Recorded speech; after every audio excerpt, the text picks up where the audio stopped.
Today, we're going to be taking a look at the first 4 gym leaders that reside in Johto and improve their teams by giving them new Pokemon, moves, items, and more. The Johto region is notorious for how crappy the level scaling is, especially in the mid-game, and how underwhelming the gym leaders are. And on top of that, many of the gym leaders don't use many Johtonian Pokemon. I'll be making these improvements based on the Gen 4 mechanics and assume that this will take place in Heart Gold and Soul Silver. So we'll be giving a simple upgrade to these teams and improving the differences in level between the gym leaders, as we are going to assume that the level scaling will have been improved upon by making the game a little more linear. I'll also be briefly going over what's available to the player between gyms and give context to how much improvement is really necessary. So let's start in the very beginning in Violet City, where the first gym leader of the Johto region, Falkner, resides. Now, before this gym leader, the only mons that can hit Falkner's birds super effectively are Geodude from the Dark Cave and Mareep from Route 32,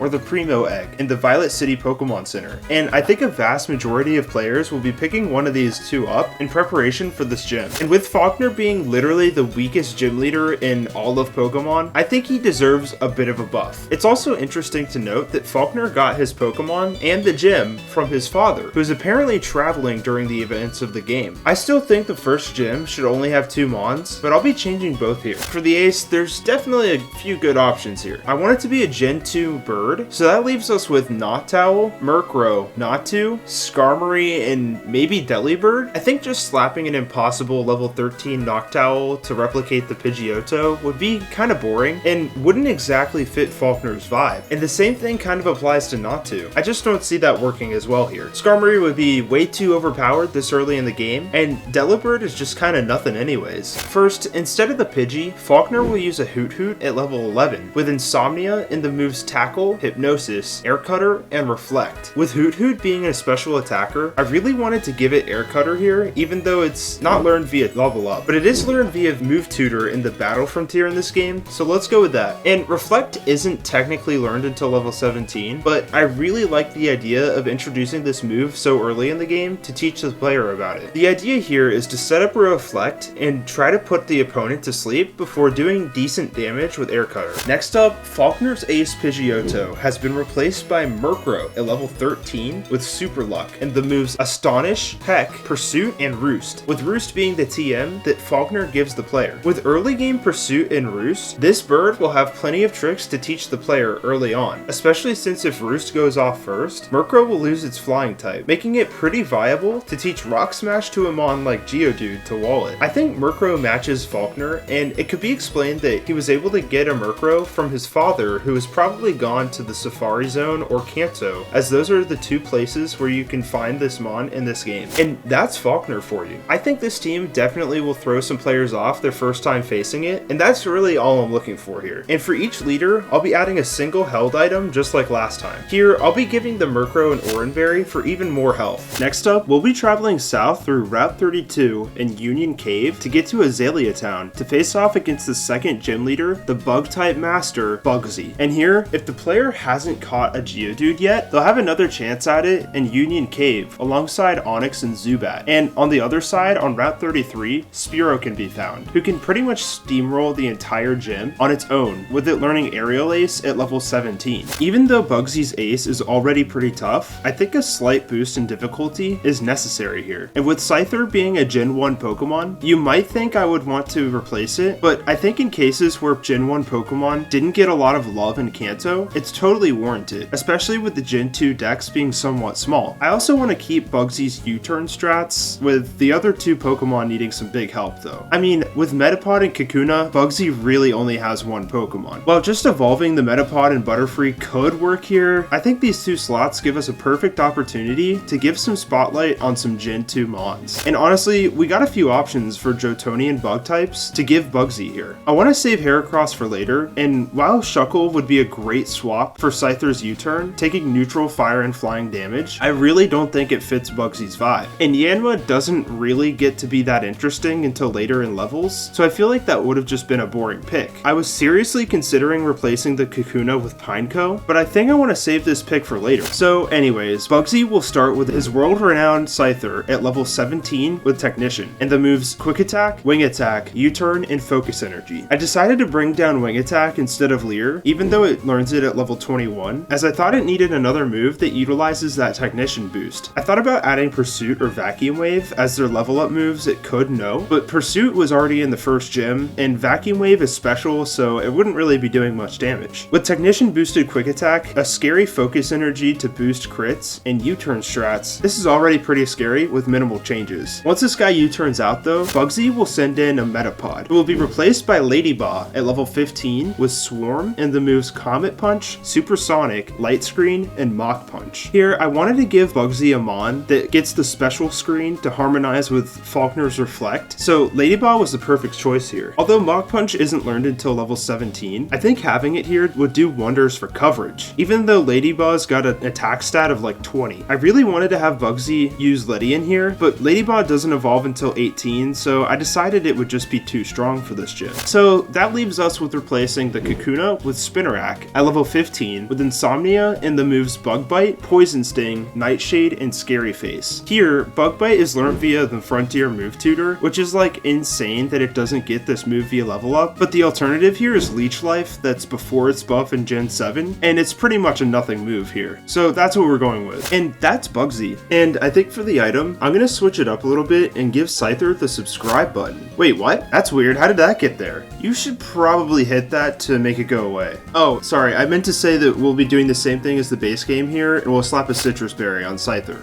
I think the Mon changes we made give Bugsy a nice buff by giving him 2 actual Mons that can do something, even if it's not that much. Next up, we'll be traveling to Goldenrod City, where the infamous normal type master, Whitney, resides. And between these gyms is Elix Forest and Route 34. And honestly, there's not a lot of options for taking on Whitney at this point. And for what I could find, there's exactly 3 Mons that can do higher than an average job here. And that's the same Geodude from before you got Falkner, who can learn Rock Smash and tank attacks like nobody's business, a Machop that you can trade a Drowsy for that can be picked up on Route 34, and a Heracross that you can pick up from 2 routes before this point, and a Headbutt tree. So with that, I don't see much reason to add too much here. The only thing that I could see us do at the very least is add a 3rd Mon, just to give another normal type from Johto some time in the spotlight. Furret, Smeargle, or Apom could lead to some interesting gameplay, but I just don't think they work for Whitney's character. And honestly, I'm okay with keeping Clefairy here. Its pre-evolution is Cleffa, which was introduced here in Johto, and something I'd want to do in a hypothetical ROM hack to Heart Gold Soul Silver is make the baby Pokemon way more prevalent, especially in the early game when they could make for a great reintroduction to their evolutions later in the game. And besides, some of these Pokemon didn't get a whole lot of love in the original renditions of Kanto anyways, so I think it's fair to give them more love here in the spiritual sequel region. Anyways, Whitney would start by sending out her Clefairy, but at this time at level 18